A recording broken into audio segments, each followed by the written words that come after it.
Mes petits lapins, dans la série 10 idées pour réveiller les rues d'Orléans, on va commencer par le commencement, le gros morceau.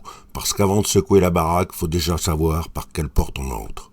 Quand on arrive en ville, Le soir, quand tu déboules à Orléans par le pont Georges V, faut reconnaître que ça claque. C'est joli, c'est carré. Seulement voilà, au petit matin, quand tu grattes un peu, c'est pas Born to be Alive. Ça, c'est le pont d'Orléans. Ça, c'est le pont de Tours. En juillet 2024, nettoyage de seulement quelques mètres pour que les caméras du Tour de France et de la Flamme Olympique ne chopent pas une crise d'urticaire. Et pendant ce temps-là, le pont se fait tranquillement coloniser par la mousse. Né au siècle des Lumières, le pont est en panne de lumière, côté Est depuis plus de 10 ans. Malgré 2 restaurations hors de prix, il roupille toujours dans le noir. Au milieu du pont, t'as le cartouche de Louis XV, le petit mot du patron gravé dans la pierre. Ça donne ça. Et puis t'as le panneau qui indique le niveau de la Loire, un machin plus démodé que la robe à fleurs de ta grand-mère. Alors y a pas que les églises à retaper, mes agneaux. Le pont, il se coltine presque 10 millions de passages par an, bagnoles, trams, vélos, piétons, toute la procession. Et question chiffres, ça cause plus fort que l'abbé Castagnier. Bref, moi je remettrais bien un peu d'ordre dans tout ce bazar, un peu de lumière, un bon nettoyage, quelques réparations et 2 ou 3 coups de pied dans le bon sens. Quand on entre dans Orléans par le pont Georges V, faudrait pouvoir se redresser, bomber le torse et dire « Voilà Orléans, mon lapin, pas une ville qu'on maquille pour la télé,